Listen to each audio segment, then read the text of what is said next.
Okay, hi everyone. Today's topic is going to be on the role of gut brain function and depression and motivation. This is a topic that seems to be very interesting for a lot of people, how the gut impacts the brain. And what I want to do is really go over some of the mechanisms of depression and go over some of the mechanisms related to how the gut functions and then how they interrelate with each other. And hopefully we can clear up some of these mechanisms. Now, some information to share with you. And by the way, thank you for everyone for joining us in 2021. We have two new online health programs that we're launching in the next month. One's called the Gut Health Solving the Puzzle program, which I go through a step-by-step approach, really talking about how to go through and figure out what's going on with your gut. And we have another one called the Food Sensitivity Solving the Puzzle program, where I really try to clarify all the mechanisms that are involved with food sensitivity and food sensitivity testing, and why people develop food sensitivities, the difference between one type of food sensitivity test versus another, because these are just common areas of confusion. So if you want to learn more about our two online programs we're launching in this month, please go to Dr. K News, and there's a link where you can get information about the courses. And I think for the initial promotion, if you sign up for the gut health one, then you get the food sensitivity course for free as a way to really get people excited about the programs. But let's talk about today's topic. And today's topic is really about how gut function really impacts depression and motivation. So in order to talk about that, let me get my camera straight here. So in order to talk about that, I really have to really explain the models of depression first. So when you look at the current neuropsychiatry literature, what you see in that is really two models of depression. One model of depression is really based on neurotransmitters being imbalanced, where you have something like serotonin off, or dopamine off, or epinephrine, and this is where you have serotonin reuptake inhibitors and tricyclic antidepressants, and you have different classes of medications that are there to address depression from a neurotransmitter imbalance point of view. And that model seems to be becoming more and more outdated as time goes on. And what they're really finding is that one of the major models of depression is really the inflammatory model of depression, where inflammation really shuts down neuron function and disrupts neurochemical imbalances. And what they're finding is that some of these medications that were actually theoretically trying to balance out neurotransmitters, their impact is really more on the inflammatory pathway than they realized before, and that's why some people are noticing benefits with it. But most of the research coming right now in the neuropsychiatry world of depression is really focused on the inflammatory model of depression, also known as the cytokine model of depression, where they're really looking at how inflammation in the brain really starts to shut down mood and impact neurochemicals. So and that has a direct link with how the gut can impact the brain and how gut function can impact depression and mood. Now, another part of this discussion today is really on motivation. And when you look at motivation is very characteristic of an area of your brain called the prefrontal cortex working.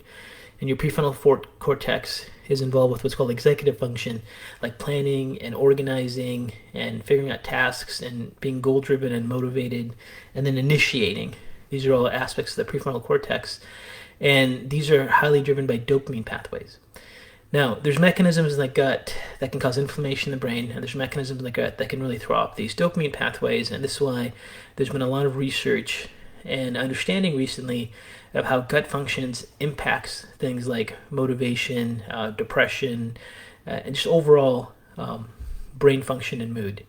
So I think all of us have had experiences where we've eaten certain meals and our brain function has changed, or maybe you've eaten too much after like a Thanksgiving or a celebration, and then you had nightmares that night, or sometimes you may know there's certain foods you eat, as soon as you eat them, that you may get brain fog and can't think. Most common ones are things like gluten and dairy.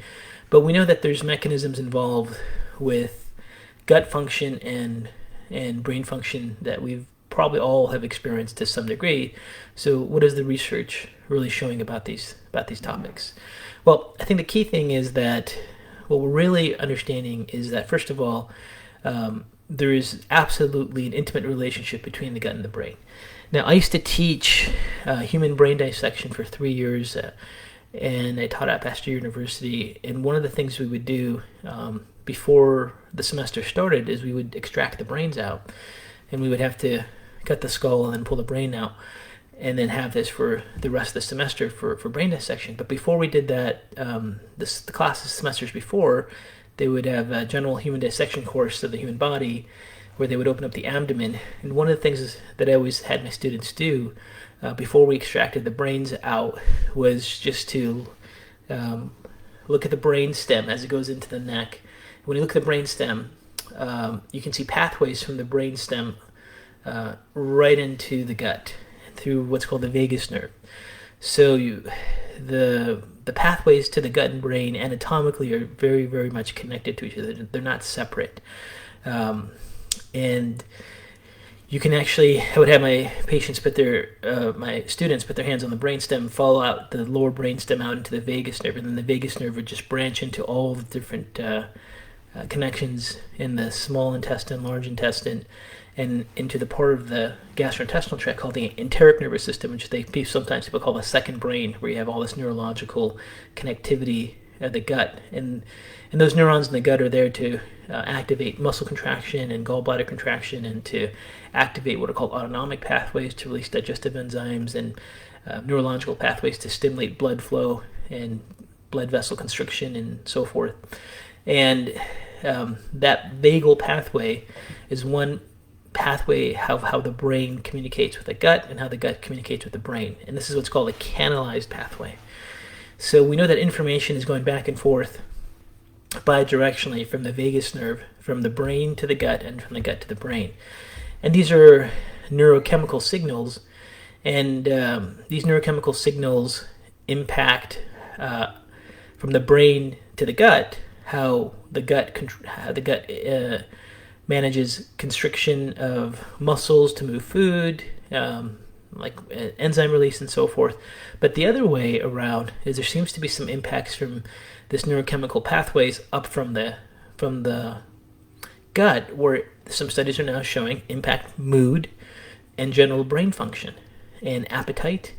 And there's pathways, there's neuropeptides, for example, in the gut. One of them is called ghrelin, Ghrelin, and gut bacteria release ghrelin, and then ghrelin goes up the vagal pathways and activates areas in the brain called the hypothalamus to regulate our appetite.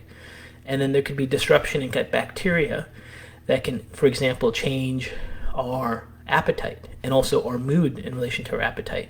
So we know that there are intimate connections between the brain and the gut anatomically through the vagus nerve, bidirectionally through these different neurochemical signals. Now, we also know that there's what they call non-catalyzed pathways. And non-catalyzed pathways are like these neurochemical pathways.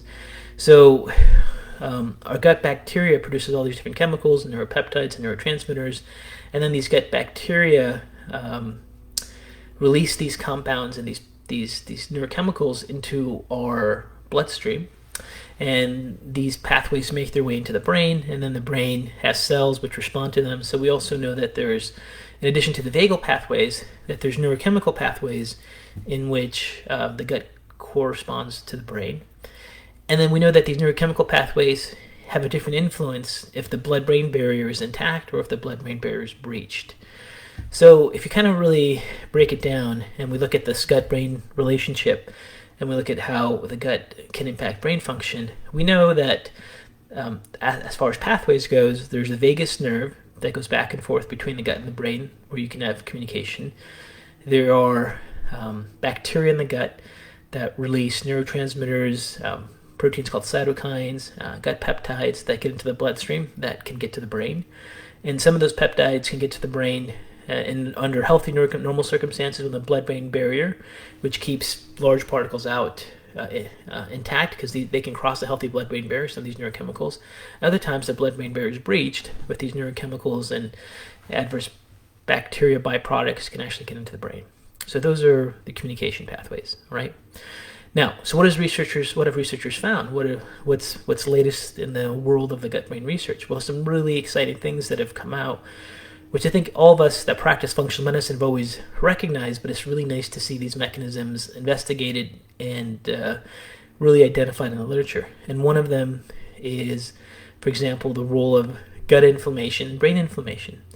So there are now multiple studies that have clearly found that for patients that have any kind of inflammatory bowel condition, whether it's celiac disease, whether it's any kind of inflammatory like IBS, irritable bowel syndrome, or whether they have something like ulcerative colitis or Crohn's, which is a severe inflammatory autoimmune bowel disease, when there's a history of a chronic inflammatory bowel disease with a group of individuals, when they compare them to individuals that don't have these inflammatory bowel conditions, they can see a very clear statistically significant change in their brain related to brain inflammation and what are called white matter hyperintensities, meaning that when they take a group of people that have gut inflammation and they do MRIs of the brain, they see that their brain has inflammation and scarring as measured by what are called white matter hyperintensities, which are areas of myelin injury, compared to people that don't have them. And then the numbers are dramatic.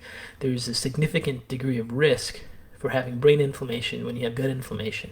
So numerous papers like that have been published in the literature, and more and more keep supporting the same pathway. And what we're finding is that there is very clear indication that when the gut is on fire, that the brain is on fire. Now, so that's been in the studies where they looked at MRI findings in people who have inflammatory bowel disease. Now, there's also studies that have been done by looking at the actual messenger pathways and what's happening in the gut and what's happening in the brain. And what they're finding is that there are cells in the brain called neuroglial cells, and these neuroglial cells can get activated by different pathways in the gut. And neuroglial cells are cells in the brain that are basically the immune cells of the brain, and they create inflammation in the brain. So what they're finding is that various physiological mechanisms that are happening in the gut can turn on these microglial or neuroglial cells in the brain that then create brain inflammation.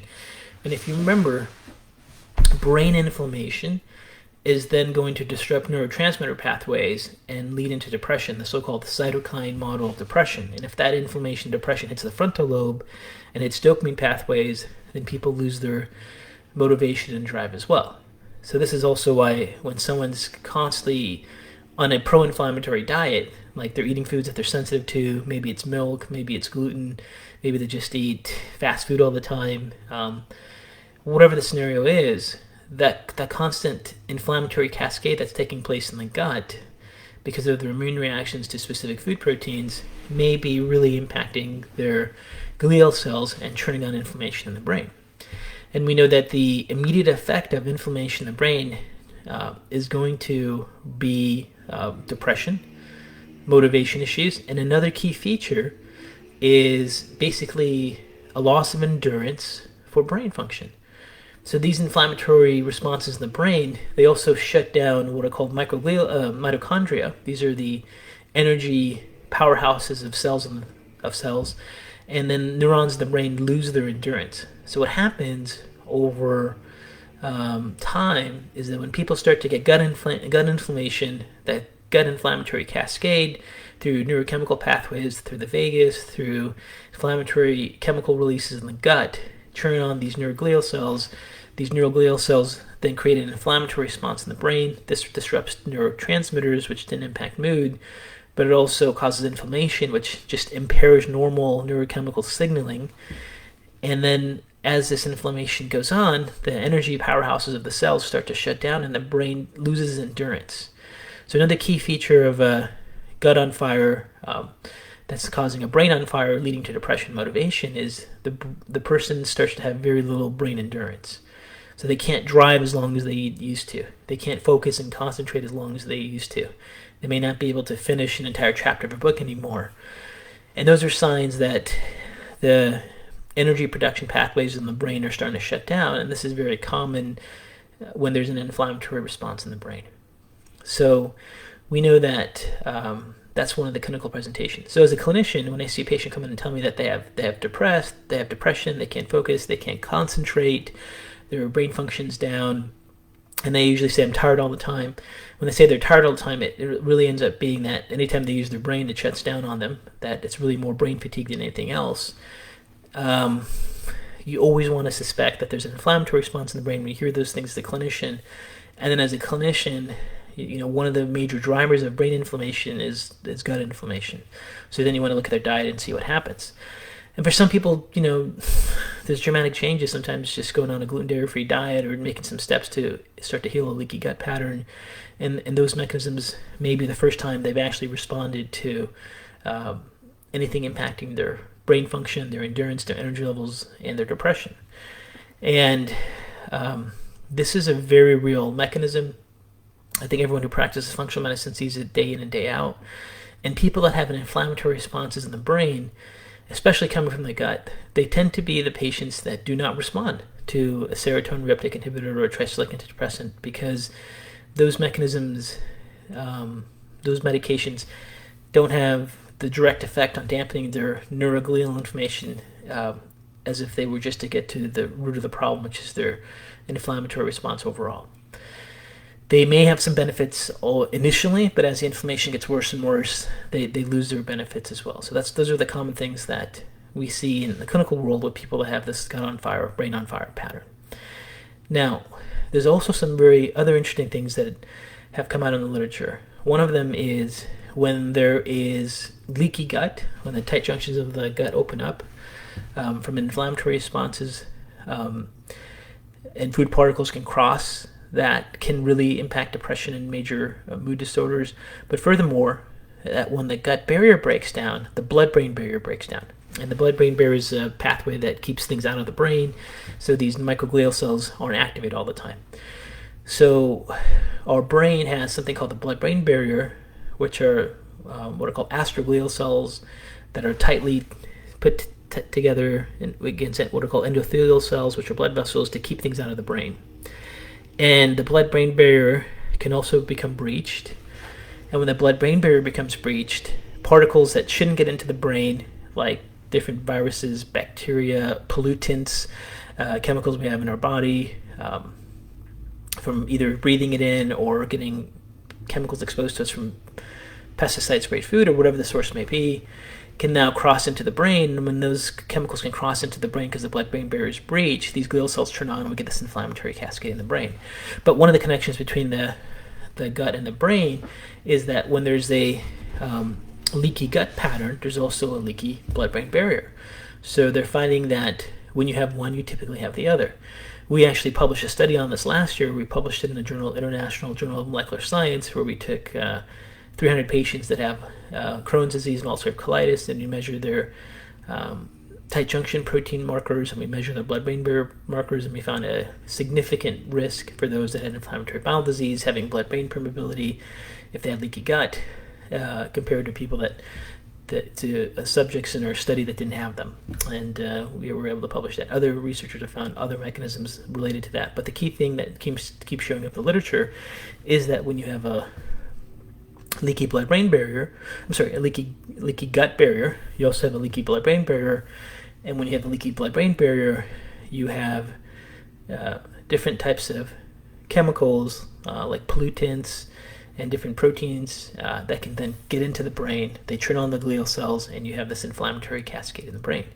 And I can tell you, as a clinician who measures blood-brain barrier permeability with lab tests, we use something called S100B, a blood-brain barrier protein, aquaporin.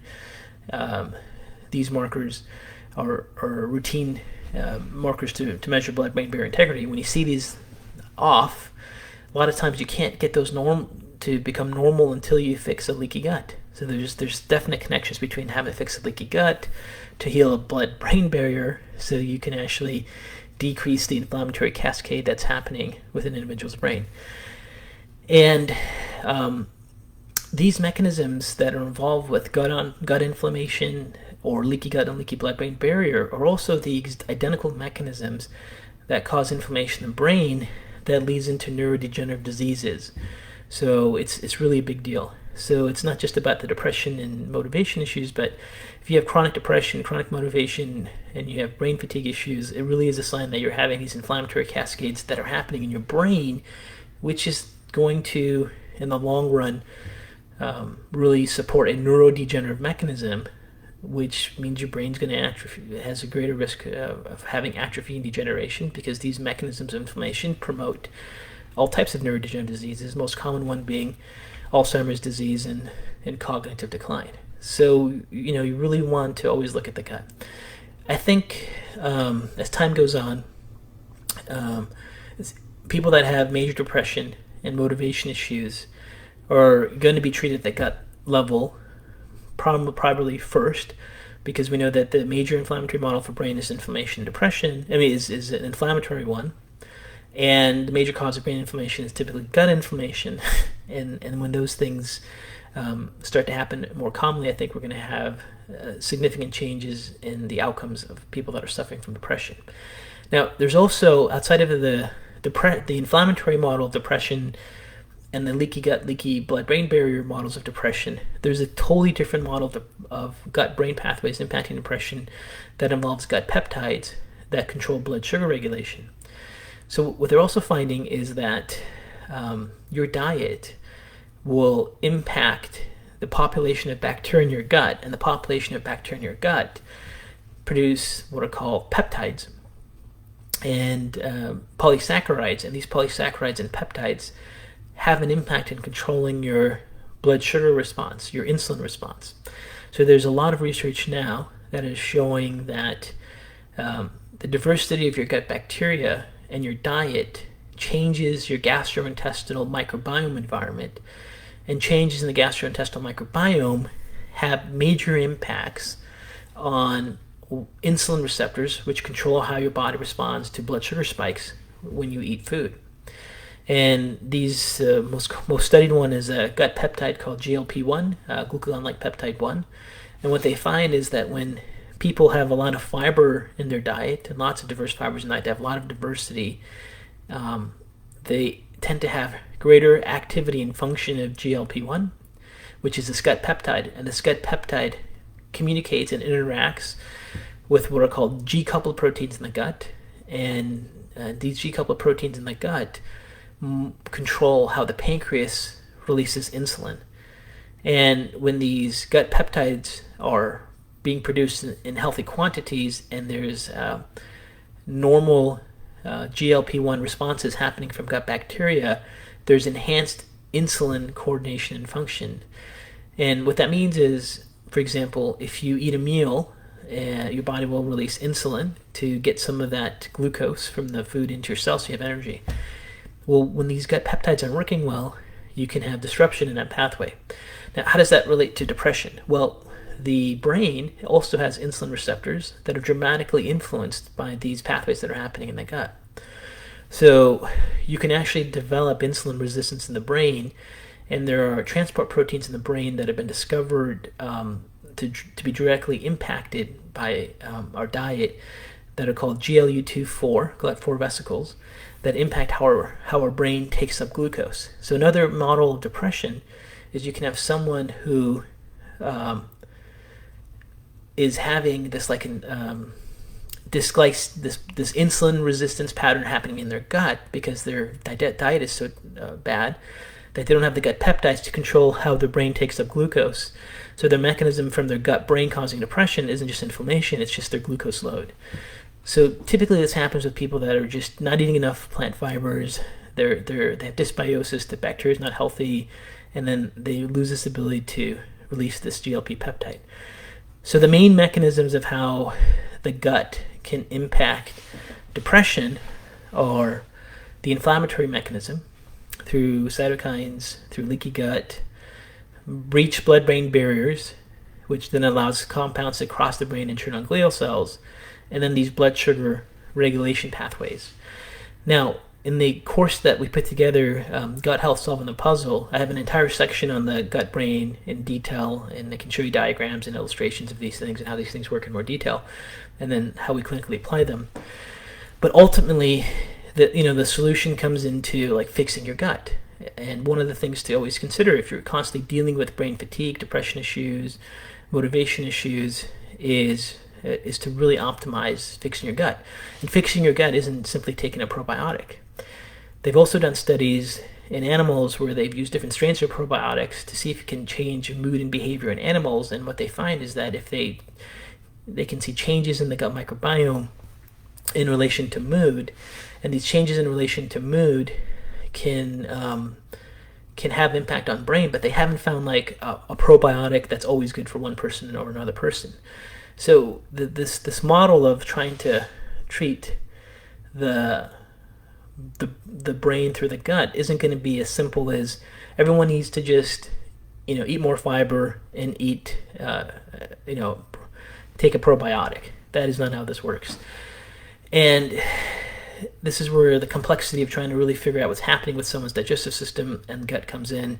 And this is one of the reasons why we put together the online program to teach people from chewing all the way down, from saliva production to peristalsis, to movement of food, to hydrochloric acid enzyme release, to pancreatic enzyme release, to gallbladder function, to small intestine function, to microvilli function, to function that take place in the colon with electrolytes, all the way down.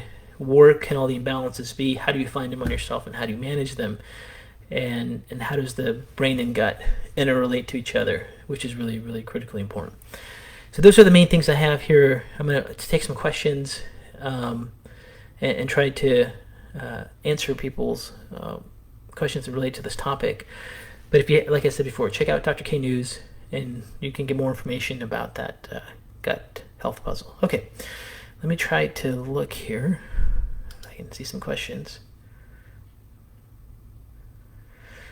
So one of the questions is there a relationship between headaches and this gut-brain connection? Well, yes, there could be some connections between the gut and headaches as well. So we know, for example, there's been studies that have showed people that have gluten sensitivity that the response to gluten in some individuals causes vascular spasm, and then those vascular spasms can then cause headaches, and then they can cause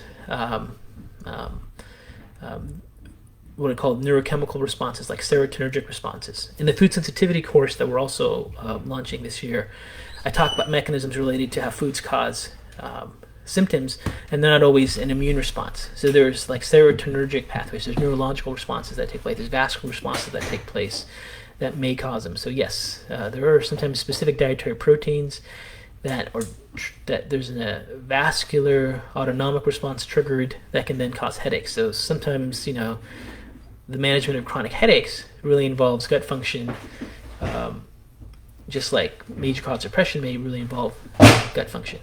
Hi. Hi. Sorry. There you go. Hi. My wife, Dr. Reyes, is here to help me answer questions. Because, thank you so much. Great. That's good. Okay. Happy New Year. Happy New Year. Okay. So, a lot of people are asking, but I quoted this from Terry. What do you do if you can't tolerate fiber? If you can't tolerate fiber, it means that you have most likely small intestinal bacterial overgrowth, and you really have to consider that as one of the diagnoses you need to get ruled out. If you can't handle any types of fiber, that suggests that, meaning that when you eat fiber, you get immediate bloating, you get immediate distension, you get immediate headaches, you get immediate inflammation, that you may actually have, I'm trying to get my camera straight.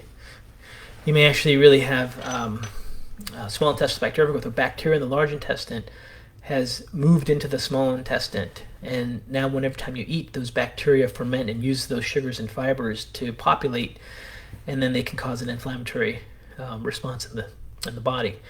And in those cases, you got to really manage your small intestinal bacterial overgrowth, and you probably want to get the diagnosis. In the Gut Health Solving the Puzzle program, we have a whole section on SIBO and what kind of dietary strategies and things and you can do. But let me just give you the most important ones since you're asking.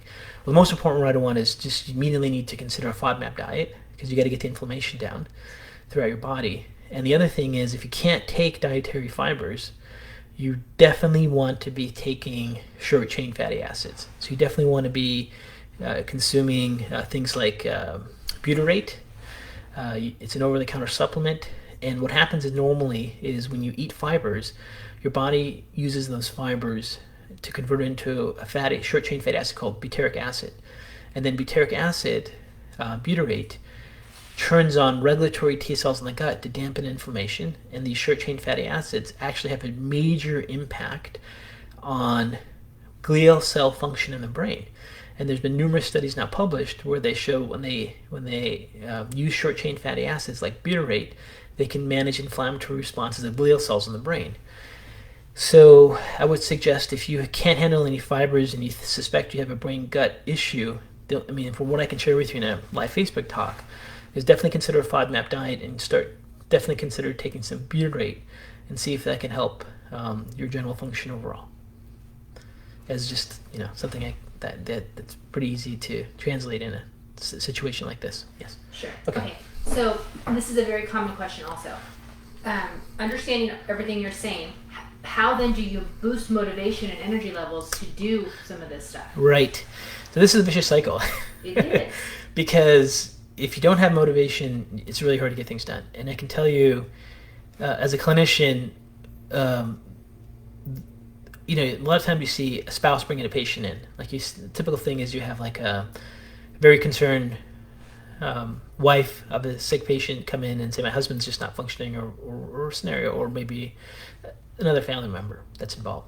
Maybe the sibling is bringing their mom or their dad or something that's happening. And these patients want to get better. They just don't know how. And the fact that they can't comply with the program or initiate a program, even though they want to, is a significant sign that their brain dopaminergic pathways are not working. So it's actually diagnostic. And as a clinician, you start to realize that these aren't personality issues of the patients, that they're physiological. And the problem with it is, to be quite honest, if you're on your own, it's hard. If you can have a family member help you, or you can switch your diet, or your friend, that can be very useful to you. Or just have someone that can carry you along.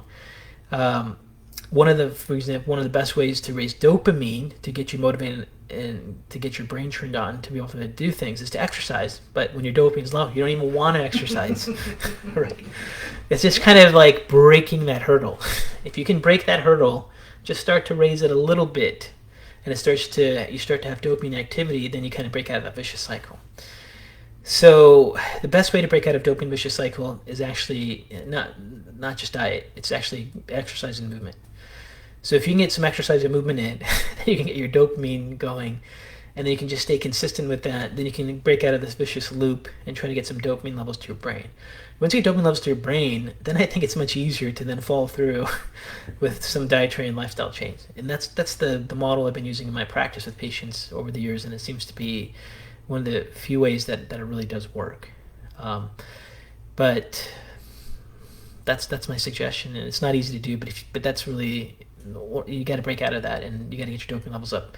And again, the most effective and quickest way to raise your brain dopamine levels is through physical activity. Even just walking. You might just start with a walk. Maybe you're walking. Maybe you want to do a little jog. Maybe you don't. Maybe you just want to walk around the neighborhood. But just getting committed to getting enough of your dopamine, what you have left, to get you to get some movement going. And then as you get some movement, that'll get you going to getting more activity. And then that's kind of how you break out of this dopamine vicious cycle and change your brain chemistry. And interestingly enough, what researchers have found is that when people start to exercise, their gut microbiome changes. And they find that when people are sedentary and they start to exercise regularly, that their microbiome species change. They become much more diverse. So physical exercise actually changes the diversity of the gut. So it's not just the immediate effects of exercise is changing dopamine levels in the brain, but it's actually changing the microbiome, which has mechanisms which everyone's still learning of how it may be influencing brain. Okay, next question. Okay, Nancy's saying, do all inflamed guts cause brain inflammation? Well, the word "all" is a very strong word, but let's just say, let's just say this. In medical research, we don't use the word "all." We use the word statistically significant, meaning not due to chance, not due to random chance. So there's paper after paper after paper after paper that shows inflammation in the gut has a statistically significant change in the brain, which means it's not just random. That it wasn't just a group of people that they randomly find, that they did data analysis to conclude that this was an actual real finding. So I can only answer you to say it's not all, but it's statistically significant in data analysis, which means it's real. So there's going to be a percentage of people, we don't know what that percentage is, and we don't know what all the variables are that make some people more prone to brain inflammation. So for sure it's not all, but it's real. And if you have gut inflammatory condition where you always react to foods, everything you eat causes problems for you, or just you get constant bloating and distension all the time. Listen, you shouldn't get constant bloating, distension all the time. You should have regular bowel movements. If that's not happening with you, your gut is not healthy. If your gut is not healthy, you probably have an inflammatory response as part of the dysfunction. And if that inflammatory response is now impacting your mood, your cognitive function, your brain endurance, now you have this gut on brain relationship that may be involved. In that scenario, you have to fix your gut and you got to figure out what's going on with it. But for some people, that mechanism can cause significant brain inflammation, and for some other people, it may not. The biggest clue that it probably is causing some mechanism of brain inflammation for you is that you're seeing patterns of inflammatory responses in the brain, which be things like depression, fatigue, and a loss of brain endurance. Okay, this kind of is funny to me. Phil is asking, why do some people never experience neurological symptoms even though they eat junk food every day? Why do some people never experience neurological symptoms? Yeah, I don't know. Why do some people smoke a cigar every day and never have any problems? Because it's not one variable. In the reality of human physiology, it's not one variable. For example, someone who eats junk food, or we can say gets exposed to a toxic chemical, or say smokes cigars every day, some get health, some have serious problems, some people don't, because it's just not it's not just that trigger that's the only issue. Your body's ability to metabolize it, your antioxidant defense systems, your barrier system, your genes of how you clear out different chemicals, all play a role in changing the expression of that one unhealthy variable. So it's a multivariate system. Human body is a multivariate system.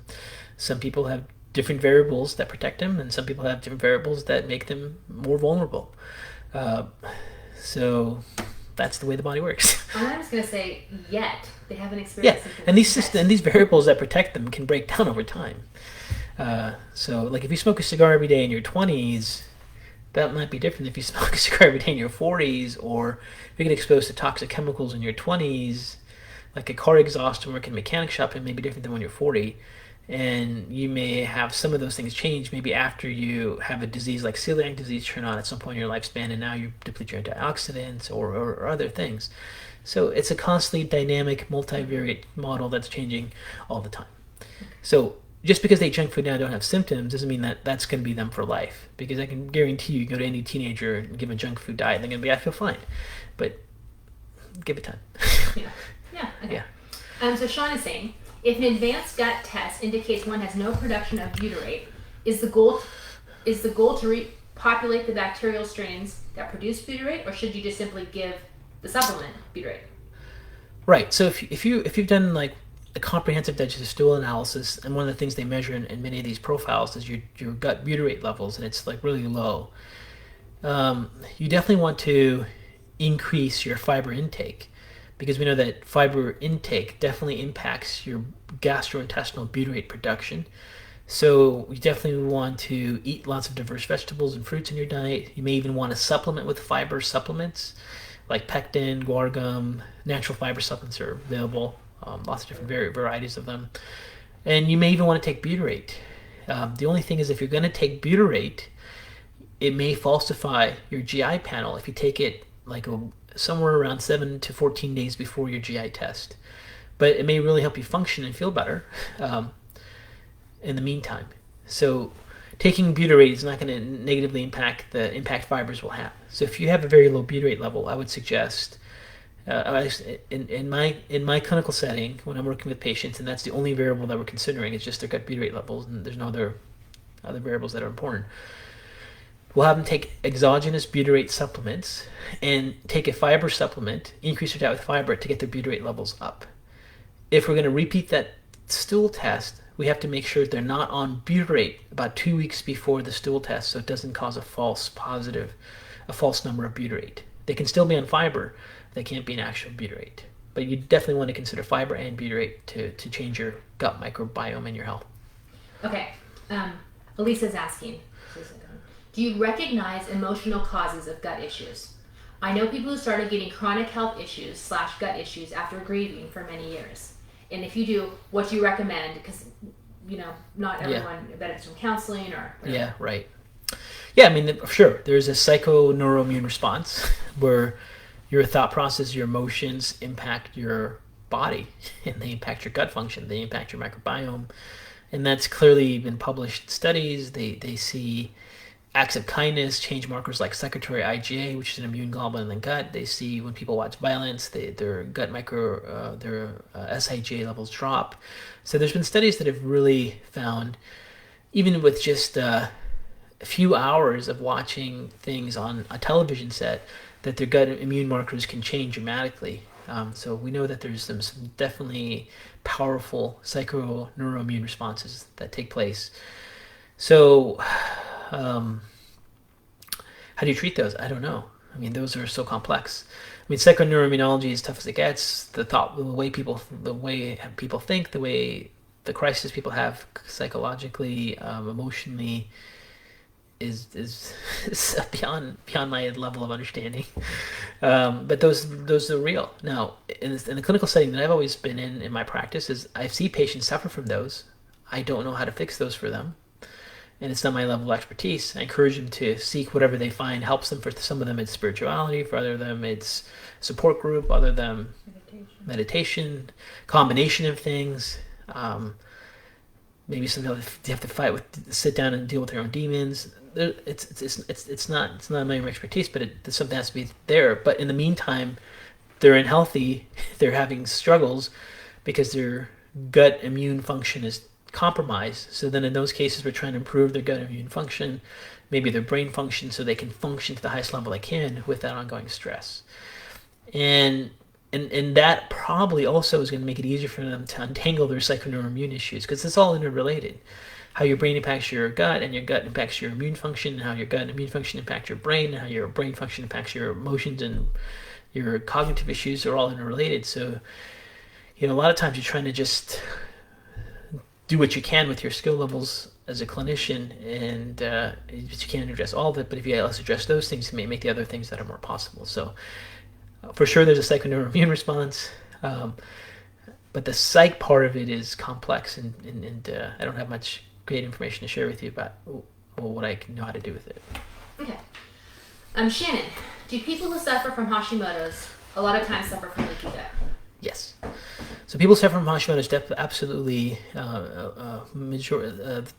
population of them have leaky gut.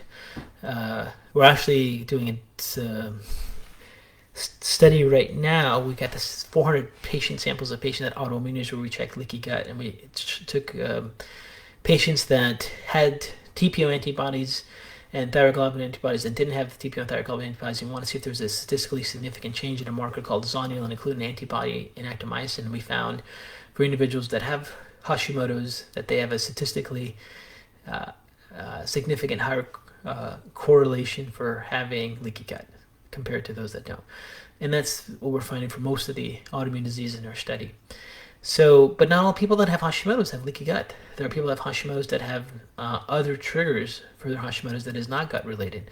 The problem we have is we have everyone assume that if you have an autoimmune disease that it's got to be leaky gut, and if you fix leaky gut, you fix the autoimmune disease. That's not how it works. So it is much more complicated than that. But you definitely don't want to ignore the gut when it comes to any autoimmune disease, because healthy gut function is so important for immune modulation and immune integrity. So I don't know if I answered the question, but yeah, okay. No, I think so. Yeah. Okay, and then people are asking, what does SIgA stand for? Oh, I'm sorry.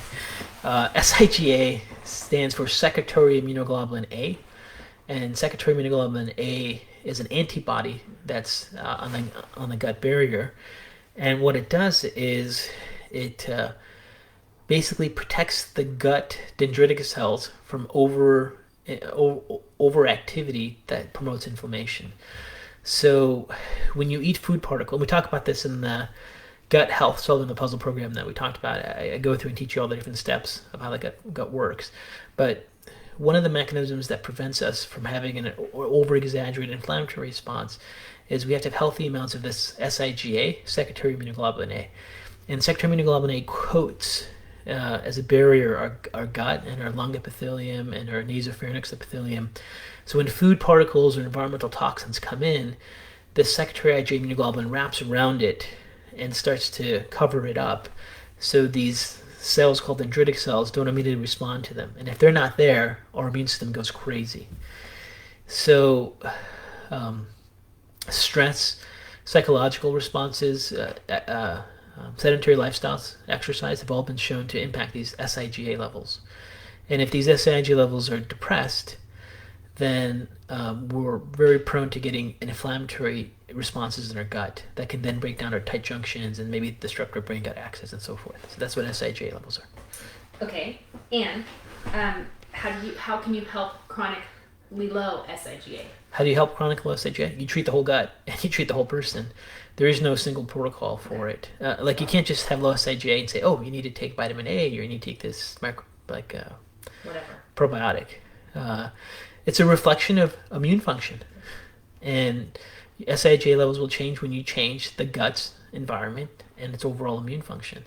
So it's a surrogate marker for your overall gut immune health, and it's not going to be one thing that fixes it. For some people, they'll never fix it until they make some drastic change. Like an example could be a person who is gluten sensitive and they finally commit to being 100% gluten free, and then they finally take a little bit of steps to healing their gut, and they may kind of in the past kind of been partly gluten free and taking all these supplements and it didn't really work, but until they make that final commitment, those levels don't change. So it's a good marker to see overall immune health of the gut, but there isn't a specific protocol that's dictated by levels being low. Okay, is there a connection between gut health and POTS? Is there a relationship between gut health and POTS? Mm-hmm. Not directly. POTS being a postural orthostatic syndrome where people stand up and they fall and get dizzy is really associated with autonomic dysfunction, cerebellar dysfunction, dysautonomia. Many of those patients that I've worked with have autoimmunity, like they have antibodies to the brain, they have antibodies to the cerebellum, and then there's a gut component to try to unwind that pattern for them. So there's some interrelationships with each other with some patients, but it's not directly related. Sorry. So Sean's asking, what gut tests do you find the most accurate and helpful? Oh, okay. As far as functional medicine, so it depends on what you're looking for in the gut. You can do you need to do a hydrogen methane test if you're looking for SIBO. You may need to do an upper GI because you're looking for any kind of anatomical changes. But I think your question may be like which comprehensive digestive stool analysis. So in my practice, I like the one through Genova. Genova Laboratories does a comprehensive digestive stool analysis, and that's the one I use in my practice. I find them to be reliable, and I like the laboratory. I feel that they do a good job. Okay, perfect. Abby's asking, do people who suffer from bipolar, those kinds of disorders, do you often find them to have leaky gut? Is that a component? Bipolar disorders, real bipolar issues are really complex. I can tell you when I work with patients and one of their chief complaints is bipolar, I get a little nervous because I don't know what all the variables are that are impacting their bipolar expressions.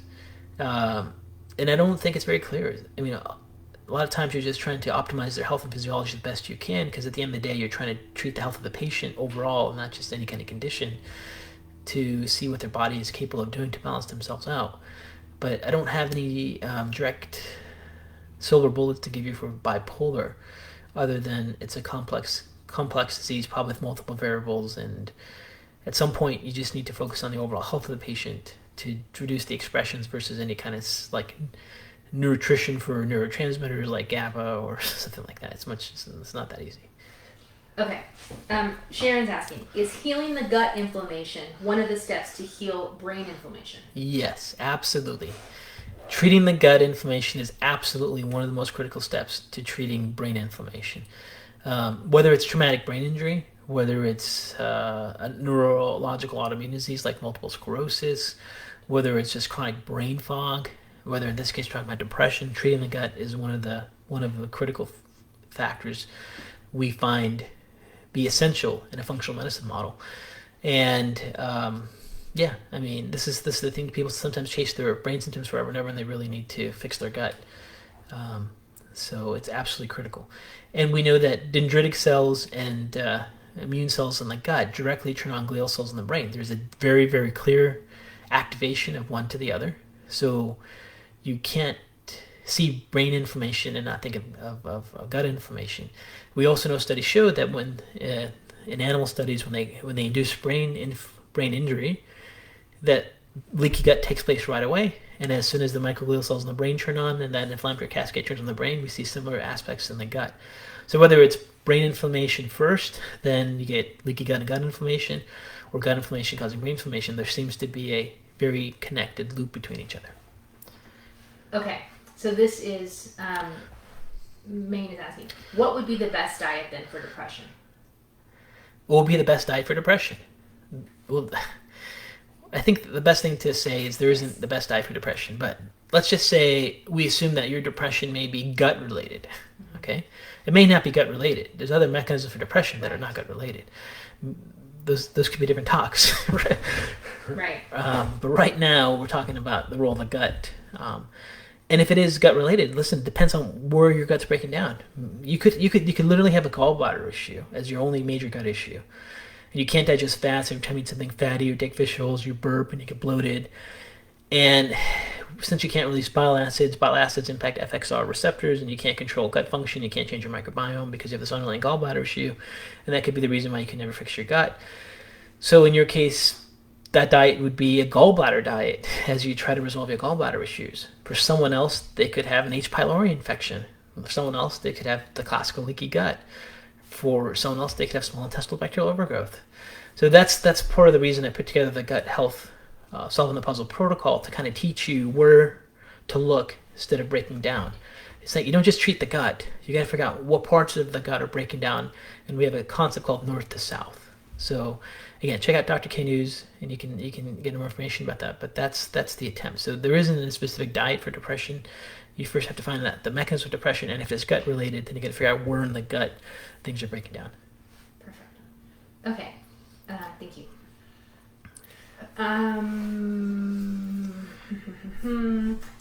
You spoke about this a little bit, but the role of sugar in gut health? The role of sugar? Yeah. Well, everyone likes sugar. I don't. Yeah, you don't. My wife doesn't like sugar. She does. She doesn't know it. I don't. Anyways, so sugar is one of these things that can obviously increase the growth of opportunistic yeast.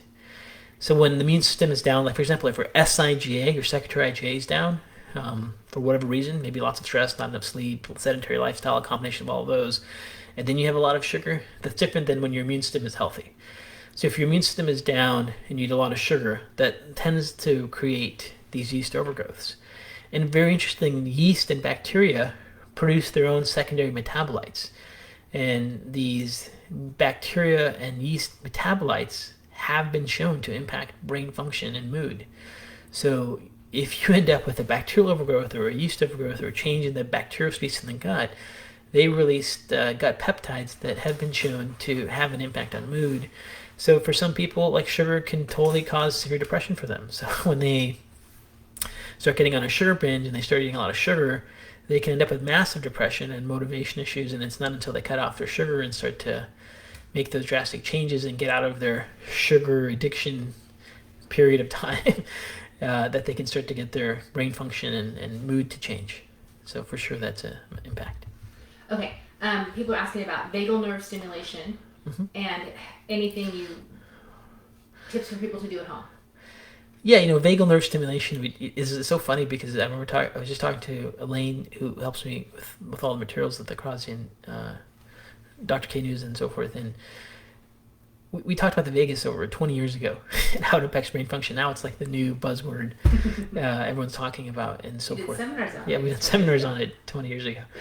But we typically talk about brain function. Like the vagus is involved when you're not getting enough input to the gut. And this is, for example, if you have a neurodegenerative disease, if you had a brain trauma, unless you activate the vagus, you can't get the gastrointestinal system to work. So there are lots of patients who have early neurodegenerative disease. There are patients who've had injury to the brain, and that injury to the brain has caught up with them over time, and they're just not getting enough input to their gut through the vagus nerve. And the vagus nerve, when it's activated, gets blood flow to the gut, gets activation of enzymes in the guts and activates smooth muscles of the gut. So in the past, what I used to do with patients that had brain injury or neurodegenerative diseases to impact their gut function is to gargle and do vagal exercises. So gargling with water is one of them. Singing loudly is one of them. Those are the two easiest ones that you can do. If you check out my brain book, Why is My Brain Working? We have a whole chapter on the brain gut access protocol. It goes into it with much more detail. But again, the easiest one is gargling. And in the gut program, we have a whole section on vagal exercises. But the main one is gargling with water aggressively. Okay, perfect.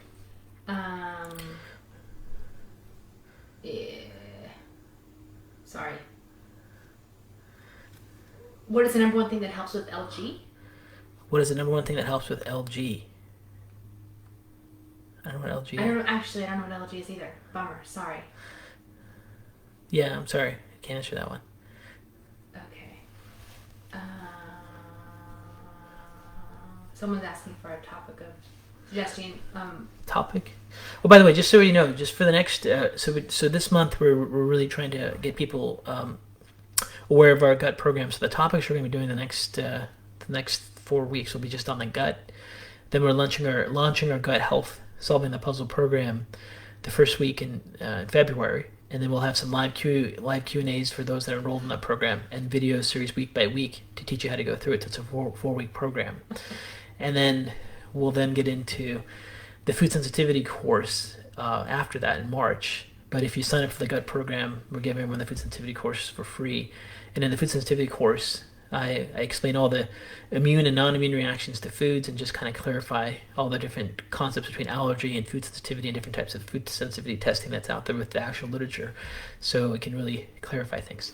You find out what LG means?